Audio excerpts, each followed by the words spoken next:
All right, Ev. Here we are, man. Made Welcome it. to Real Talk with Joe.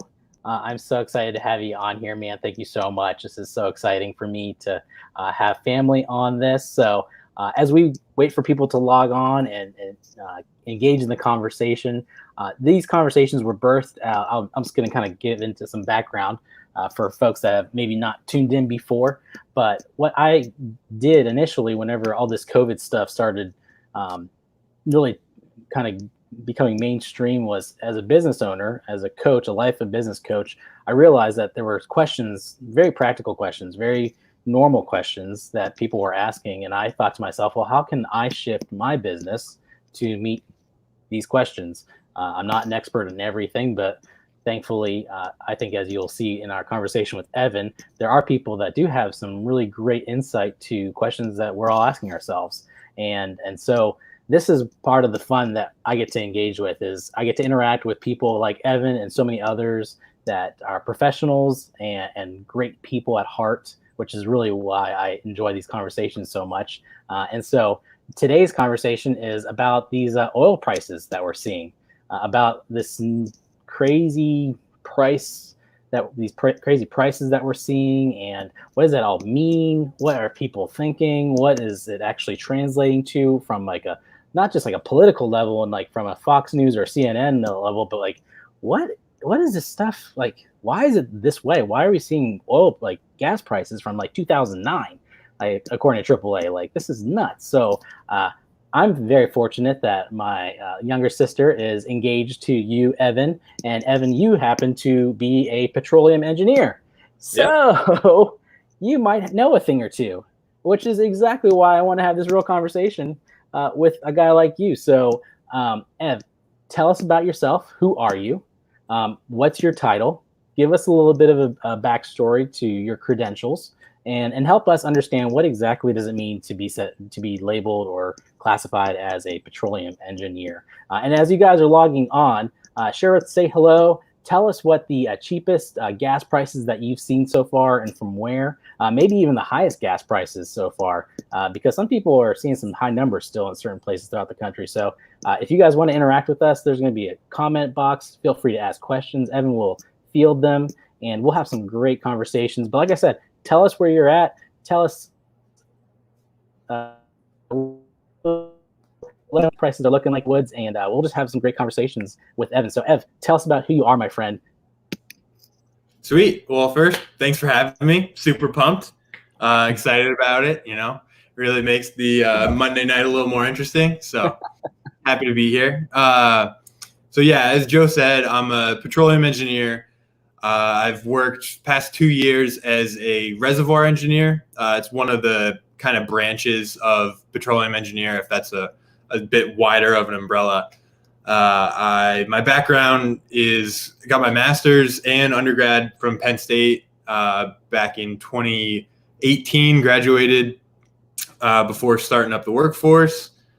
So my master's was the impact of dispersion in surfactant polymer flooding process. So say that 10 times. Just say that 10 times for me, for all of us. Not the most entertaining thing.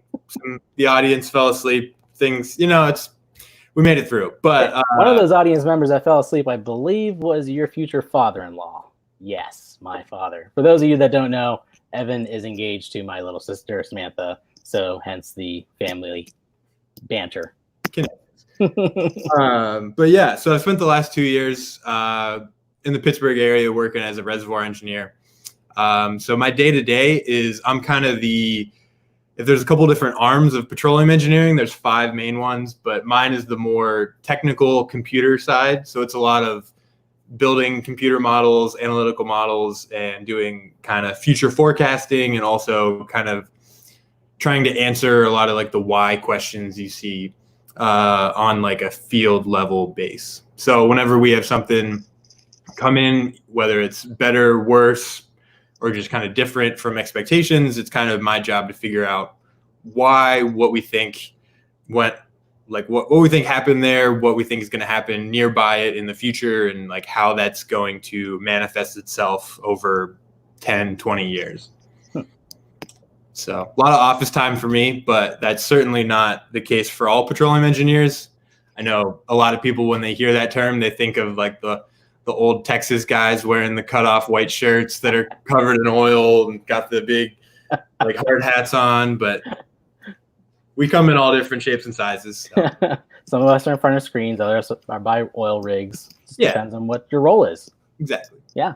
Well, then, I mean, honestly, with that, like, what does a typical day look like then for you? I mean, obviously you said that there's a lot of, it sounds like a lot of data, a lot of analyzing, a lot of screen time, but really you're not doing any of that if there's not boots on the ground and people really talking to you on a street level. Yeah, exactly. So, they all build off each other. So like during this time, we've been deemed an essential business to keep running. So our guys in the field are still out there every day, 24/7, going through the night.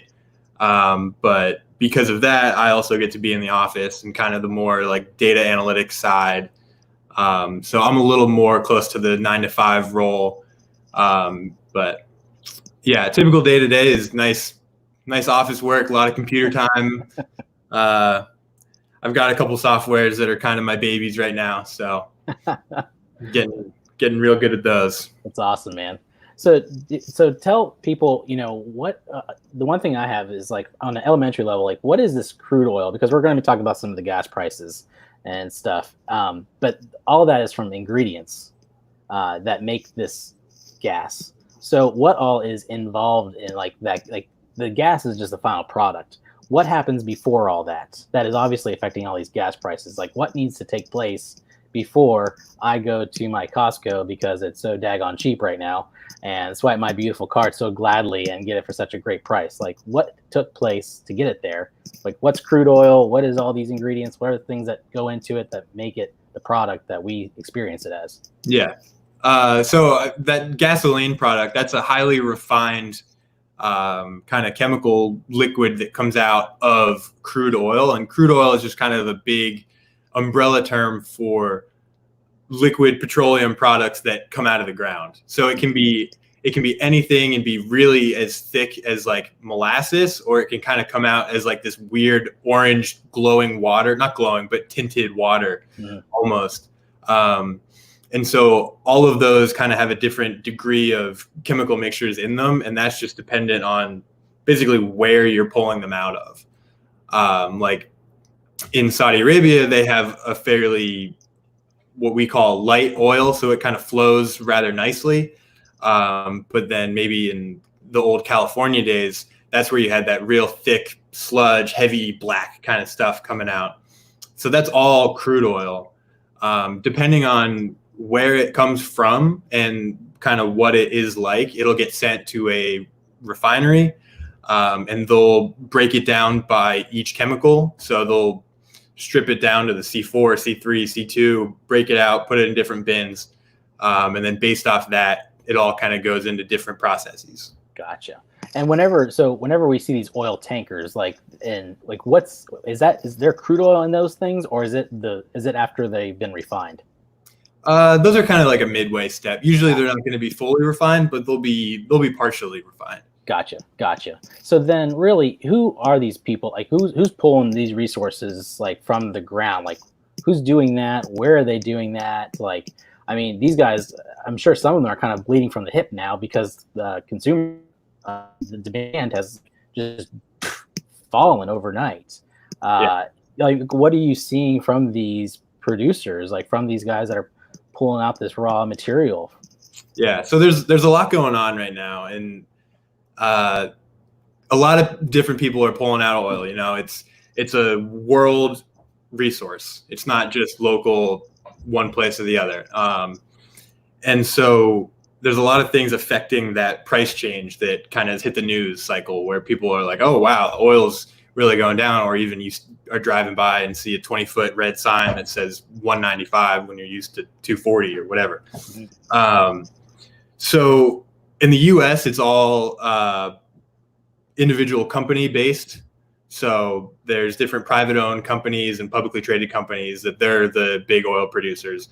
But then if you look to the Chinas, the Russias, they have national oil companies where it's a government-owned company that is extracting their oil.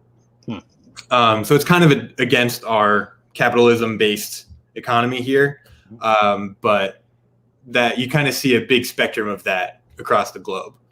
And so right now, some of the big things that are happening is there was kind of what people are calling a price war between some of the big exporters in the world. So when you think that, you think Russia, OPEC, China, like those kind of companies or those kind of countries. So they kind of got into a dispute that kind of boiled over. Then the pandemic hit. So demand just completely fell through the bottom. And where you're really seeing the most pain in that is the privately owned companies in the US and across the world. But people where their margins are a little tighter because they are not government backed. They're not a big national based economy system. They're just a mom and pop company, or even like a large company in the US, but still they're owned by someone. They have a board of directors and kind of stuff like that. Those are kind of feeling the pain a little bit more. Yeah. So really we're kind of seeing like the harshness, the reality of private versus government owned producers is really kind of one of those big battlefields right now. Yeah. Gotcha. And I mean, honestly, whenever it comes to those like disputes, were these disputes happening? You kind of mentioned that this was happening like maybe a little bit before the pandemic. What was going on there? Why were they kind of mad at each other? I mean, obviously this is competition. They want to sell the most compared to the other guy. So I get the dollar enticement, but like, was there something else that was kind of going on in the background in all this besides like money? Was it other things? Was it territories? I don't know. Yeah. So, I mean, a lot of it is almost geopolitical power and economic power. Oil is not a fairly trading market, as to say. It's not like everyone can have the same opportunity to produce however much oil they want, and they can all go to the same place and sell it for the same cost. Right.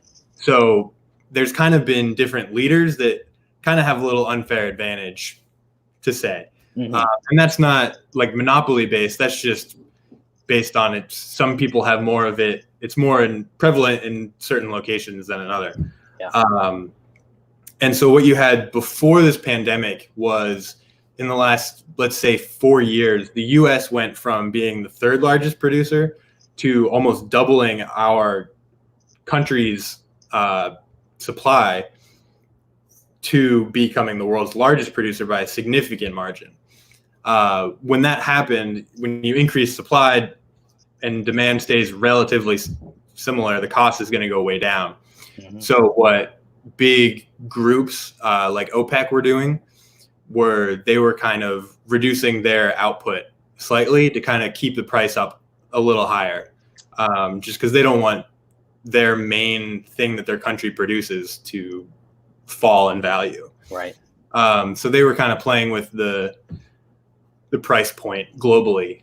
And so what happened right before this pandemic at the start of 2020 was OPEC has been struggling as of late because of that U.S. production. So their amount of share of the market has gone down. So when that happened, their power went down a little bit. So they've been having a harder time with their member countries telling them, hey, produce less oil because it'll help us, when for that country, it really doesn't help them because they're selling less product. Right. So that conversation has been getting harder and harder over the last couple of years.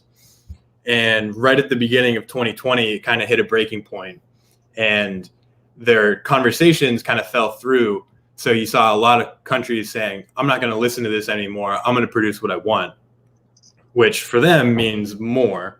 Right. And when everyone just produces more, the price goes down. Right. Supply and demand. Yeah. So that started happening in like February, let's say. And then pandemic came and hit, and kind of two things at once. But yeah, a perfect storm kind of collided. Yeah. Yeah. Well, it's so interesting to hear that, because, in a lot of my conversations, I've been asking a lot of small business owners, and I've been kind of experiencing it with even clients of mine in my coaching world. This crisis just is exposing what already has been true. Yeah. There's already been a problem. we didn't have this conversation with our employees. We didn't lead with courage or boldness before. There was already a money kind of problem, but we didn't talk about it personally or professionally, right? Like, and now everybody has been called to the carpet a little bit. Yeah. And so it's interesting to hear that that's actually true at a very large scale. I mean, yeah, like you said, this is not just something that, I is at my local gas station that's been known by the same family for, 5 decades kind of thing. This is a global reality that's just all of a sudden been exposed and brought to the forefront. And so, wow, I didn't realize that was the case. I didn't realize there was a backstory to all of this. And now here we are, boom. And yeah, it's also basic economics that has been, looking, supply goes up, demand goes down, whatever, vice versa. And so it's just so interesting for me as a consumer and somebody that's not even really familiar with your world to actually realize, guys, we've been having some disputes before over this natural resource, because we're talking about a product that there is not just an infinity of. It's like you said, it's not just something we can find and I can go in my backyard and discover it there. This is a gift to our earth, and this is a resource that we have a responsibility to use well. And this is what happens whenever we don't do things with our resources well. Whenever we don't show up to the conversation, whenever we don't take care of what's been given to us, surprise, surprise, whenever what hits the fan, we start to feel it.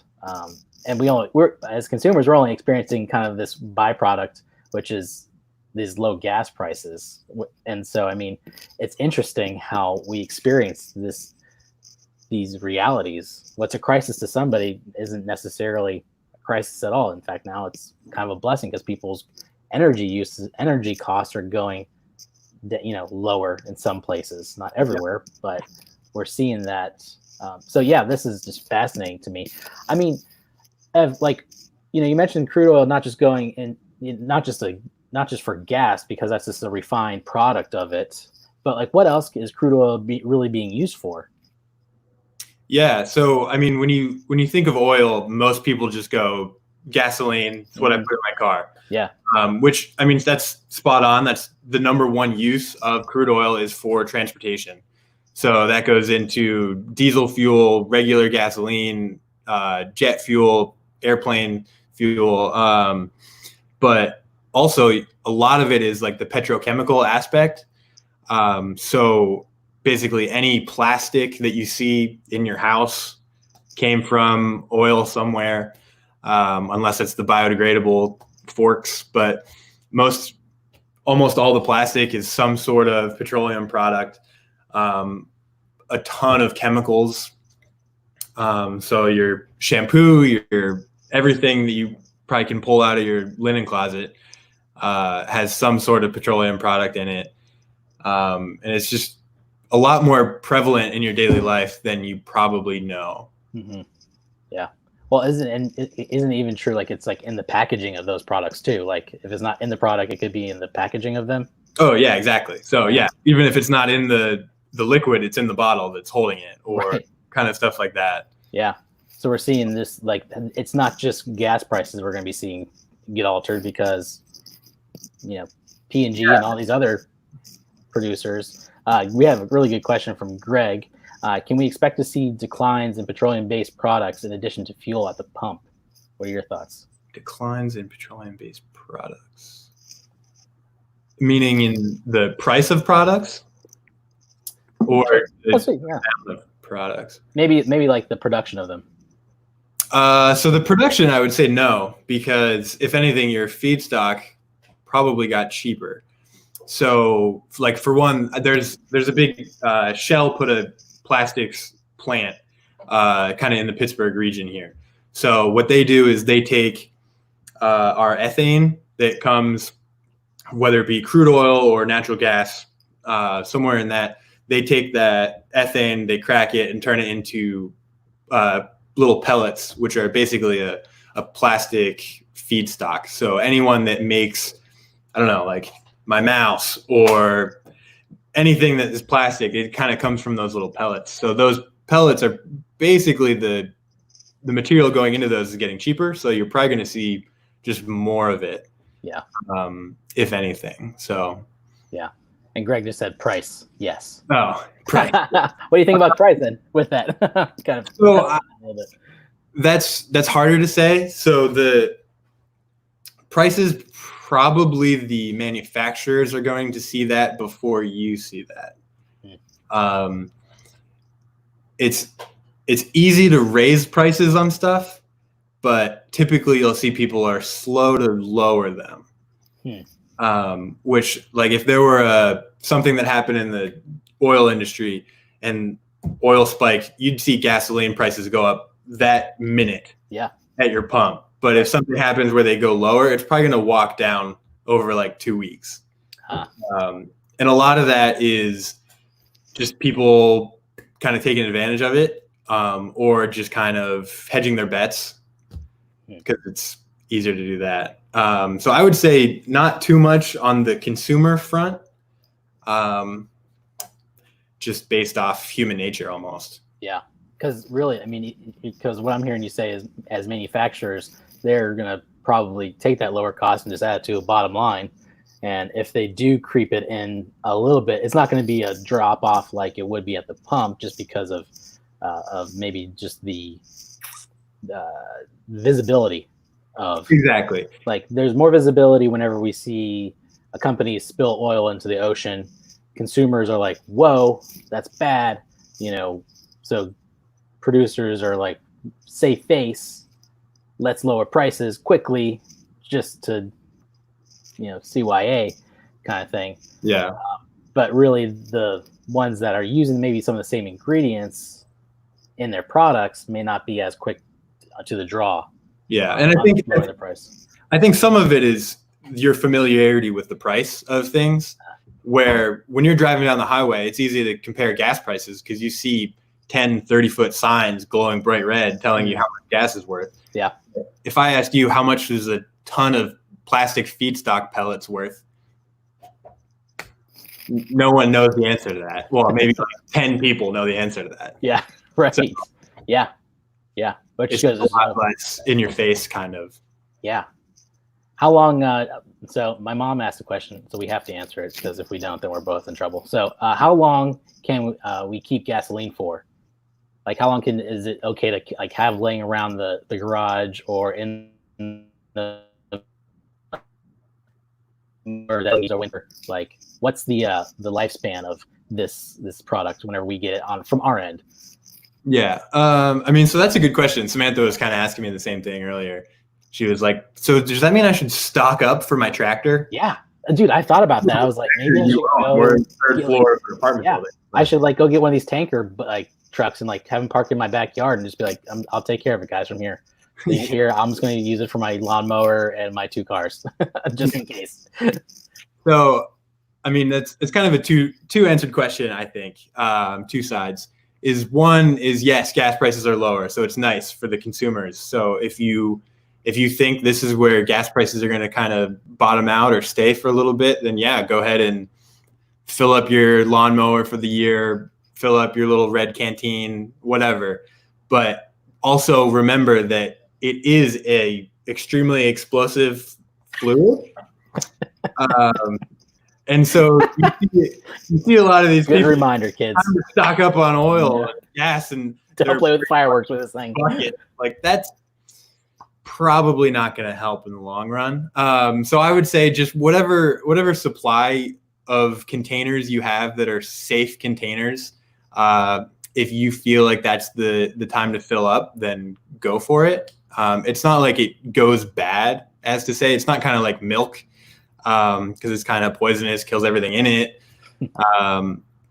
But as long as it's stored properly and well, it shouldn't really be an issue. Yeah. So make sure you tighten the lid and make sure you use those safety red containers that are definitely marked safe for use. Good to know. And there is your Smokey the Bear safety tip for the day. Yeah. Welcome. Yeah. I mean, whenever you see like all of that's happening, I mean, how much longer can these oil companies really survive this lack of usage? I mean, they're not moving any product. Like, first of all, they're still producing. What the crap are they doing with all this stuff? Like, I'm assuming they're still pumping some oil out of the ground, just because if you break one part of a chain in a sequence for any business, like if the cash register breaks or the guy doesn't stock the shelf or the gal doesn't pay the bill, like there's a real domino effect, like if there's a break in the chain of process and procedure. So even though we're not using gas, like I'm sure these big companies, even the small companies, are like, well, if we stop doing this, that could be just as bad. Like, what the crap are they doing right now, knowing that they may not sell anything? Yeah. So that's a good question, and that kind of ties back to what is crude oil used for, where it's not just like regular people, cars, gasoline, because there's so many uses for it that it's not that the demand is zero. It's just lower than we're typically used to seeing right now. So a lot of people have had to shut in. That's certainly true. There's a lot of wells that got shut in right now and are not producing oil, and that is hurting those companies. But there's also still plenty that's moving kind of behind the scenes. So the ones that had to shut in, let's say they had less favorable contracts, they kind of weren't planned for something like this to happen. If they had to shut in, they're losing almost all of their revenue. In terms of like drilling rigs and costs that these companies also have, a lot of people have kind of started to slow those down. So their costs are also going down, but they'll never be able to catch up with the speed, So they're definitely hurting. And you will see a ton of companies file for bankruptcy. I know Chesapeake filed for bankruptcy Thursday, I believe. And back in like 2009, they were one of the biggest companies. Wow. So it's certainly affecting a lot of people, and it's almost going to work its way up the system, where kind of the smaller companies that probably have less weight to pull in their marketing units, they're going to have a harder time placing that oil, so they're going to have to shut in. And since they're smaller cap anyway, then they kind of rely on that money more, so they'll be more likely to go bankrupt, and then it'll work its way up the system, if that kind of makes sense. Yeah, absolutely. Because one of the things, I mean, I've heard, I was listening to like NPR or something the other day, and they're talking about all these tanker ships. Like these companies are basically, they're storing their product, and they're just floating kind of.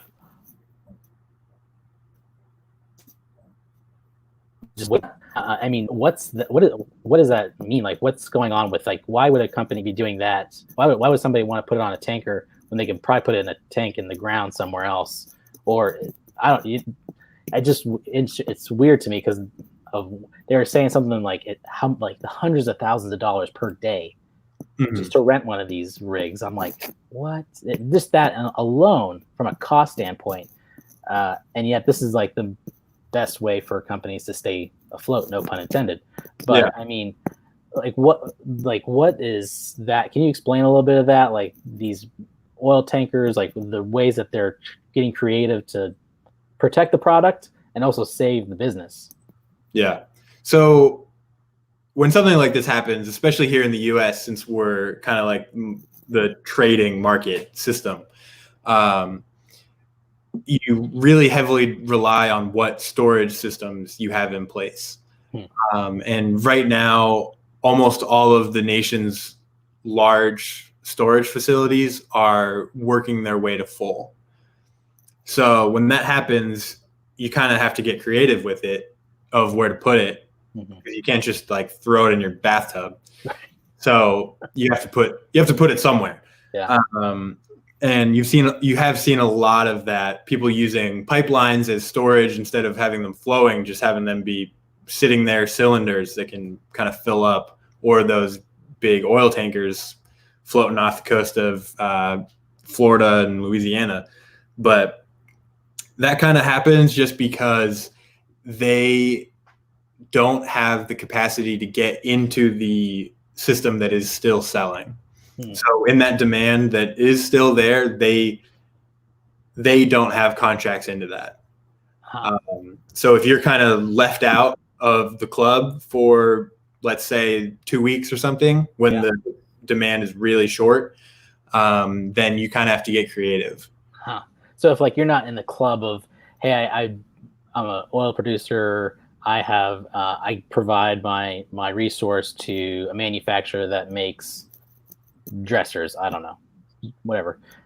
And they're still building dressers right now because people are home and they're renovating their house. So, hey, thankfully that producer of oil is kind of protected because he's not selling to Shell or the gas station companies. He's selling to a manufacturer who's using it, compared to somebody else who's, I don't know, water slides. Well, those aren't being used right now, so that guy is really kind of on his own. Is that kind of what you're saying? Like, a lot of it comes down to basically the way oil is even sold is by futures contracts.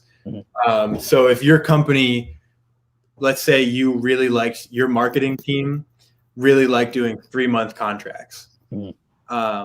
When the price falls flat on its face for a week, you're fine because you can sell all of your oil for the next 2.5 months.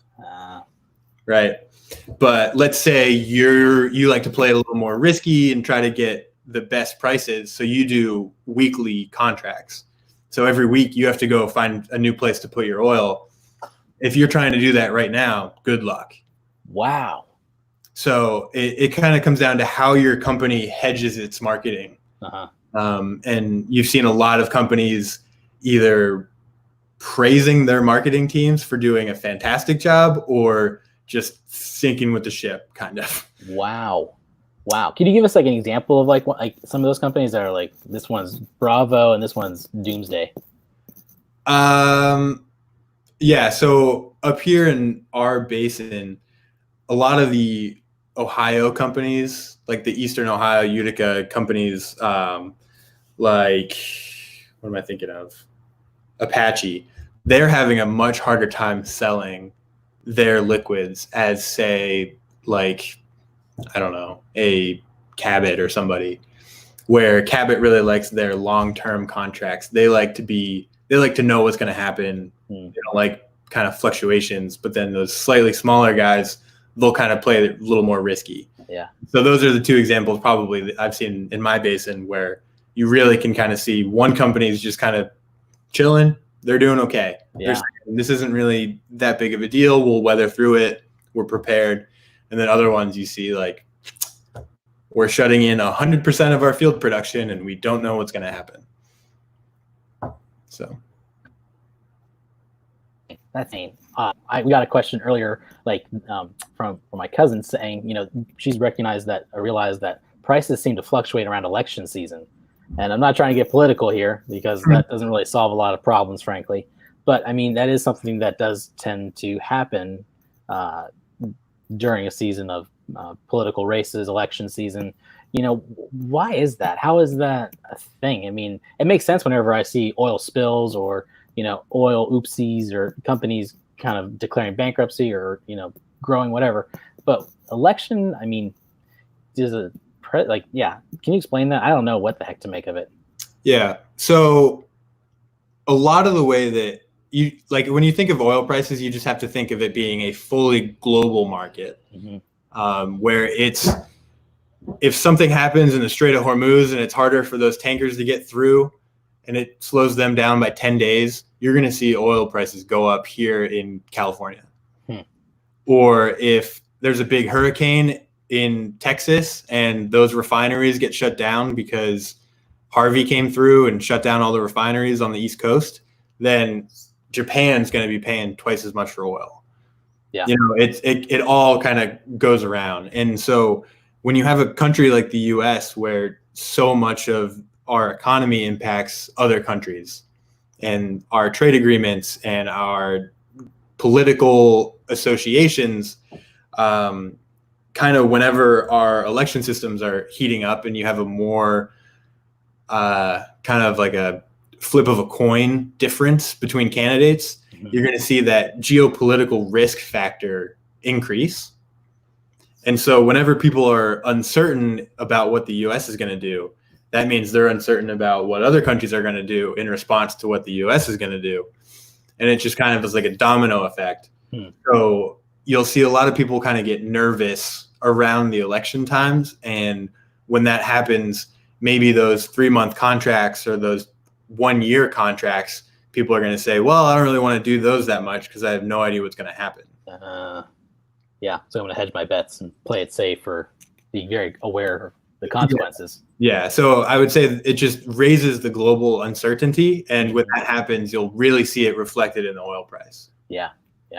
Is there from I mean, honestly, as you see these oil prices, what are some of your thoughts on it? Like, just personally, are you kind of in the camp of this is awesome or this is weird, this is bad? Like, knowing what you know, the insider knowledge that you have, I mean, what's your take on it?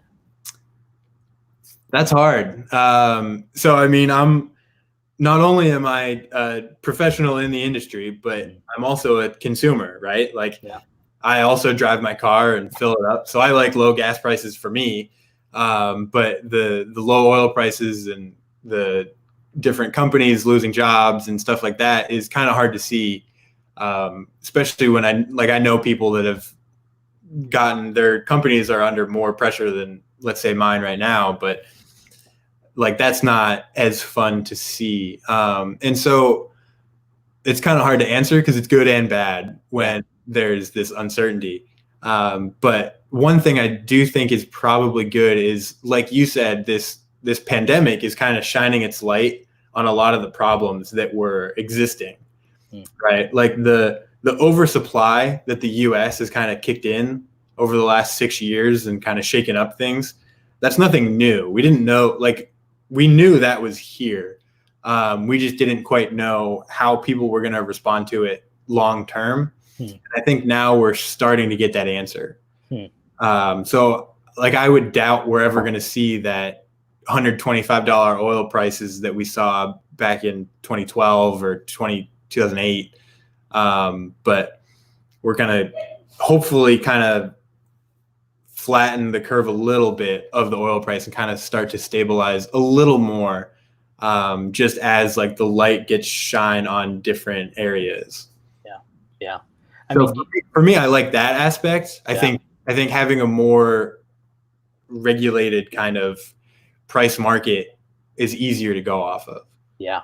Do you think that there's any due process changes, in the way that this is done to both protect the resource, make it affordable, that will take place in the near future, given this kind of exposure of bing, the light's been shown and now you got caught with your drawers down? So I mean, a lot of that is kind of the geopolitical aspect. So you'd have to get all the different countries joining forces and kind of fixing the price together, which I doubt that. Yeah. That's been a struggle since the early 70s, and I don't think it's going anywhere anytime soon. But I do think maybe you'll see the industry or politicians or localities being a little more prepared for incidents like this. So not that they would maybe set nationwide gas price at 2 happen worldwide, which I think kind of caught us a little bit here in the US, but yeah. I mean, in terms of us as consumers, is there any wisdom that you would kind of share? Hey guys, this is what I'd be looking out for. This is how to be preparing, for whenever these restrictions on life are kind of lifted, people get to go back out again and maybe are finding themselves driving their cars more often. I mean, I'm currently getting 3 weeks to the gallon or to the tank right now, roughly. Yeah. It's kind of awesome. From a cost standpoint, I mean, we just got oil. We got our oil for our home delivered, and it's the cheap. The bill was the cheapest I've ever seen it, but it's not going to last forever. So what's your advice to consumers? Because obviously we were talking earlier, we want to do it right, and what resources we've been given, and yet also use what we need to use to be responsible, go to work on time, take care of our families, provide for the people that we love, right? But what would you say is that wisdom, moving forward from this event as a consumer? I mean, I think one is we've always seen such a cyclic nature in oil prices and gasoline prices, especially here in the U.S. So when it's down, it's going to go up at some point. When it's up, it's going to come back down. It's not forever. Not saying like doomsday prep for it, but just it's kind of the nature of a business where it overcorrects and follows right behind, and it lags and is just kind of cyclic like that. But then also I would say is kind of that responsibility aspect, which is just because the price is low doesn't mean there's still no cost to using gasoline or any of these products. So still keep that in mind, just as you would as if it were $4 a gallon. Remember that it is going up into the atmosphere. It is staying here, and it is kind of going to be our problem to deal with, and is our problem to deal with even now. Mm-hmm. So just because you see a cheap price doesn't mean you can really go crazy. Just kind of try to stay level-headed and do what you need to do. Yeah, that's wise words, my friend. I really appreciate that. Any other, I mean, honestly, guys, as you all are listening, if you have other questions that you have for Evan, shoot them here. If you have seen really low gas prices, feel free to share them in the comment box, because, as we kind of all weather this storm, I thought, hearing it from somebody who's doing this day in and day out through a very, what I believe a healthy lens of using what we need to use, and being responsible and being aware and being educated as to what really is all this translating to. I mean, like you said before, this pandemic has affected every industry, yours included, as you're talking about. People are losing jobs. Companies are declaring bankruptcy. J.Crew just declared bankruptcy the other day. I mean, there's going to be more that unfortunately will have to make hard decisions. Are we going to be willing to have conversations that bring resolution, bring peace, bring new creative thinking to how we do transportation? Because those are the conversations that are worth having. Like, hey, man, what could it look like if we each just, I don't know, rode our bike more often? It's healthier for our exercise. It's great for the environment. Even if you live far away, right? Like, what products are you using? Can you recycle some of those products? Because it has these resources in them, and it can still allow for jobs to take place, companies to run, and the world to revolve, if we're willing to have these conversations. And if we're not, we see some of the debacles that we're kind of currently experiencing. Yeah. But unfortunately, that's covering up some serious problems. And so it's like it can be a slippery slope. And of course, my mom just asked, is this the time to buy oil company stocks? Mom, why are you asking that question? Don't know. Honestly, Ed, what do you think? So, I mean, that's a great question, because you see these billion-dollar companies that have been established for years, and their stocks are low as they've been in probably 5-6 years. Mm-hmm. That's an individual opinion of when you think it's going to bottom out. Mm-hmm. So if you really want to do your research, you can look into the futures gas prices or oil prices that you see right now. You can actually go in and see those 3-month contracts. Anytime one of those goes through, mm-hmm. you can see what people are kind of selling it at. And I believe right now, June is looking much better than May for oil prices. Mm-hmm. So you would think that the company stocks are going to reflect that in June. They're going to come up a little bit. But I mean, that is, if I could tell you the answer to that, I would not be in this apartment. Probably accurate, yes. And all finance questions should be consulted by your financial advisor. Definitely not. There's your asterisks for caution. These are merely our opinions. Yes. That's all. That will get you about a stick of bubble gum. That's about it.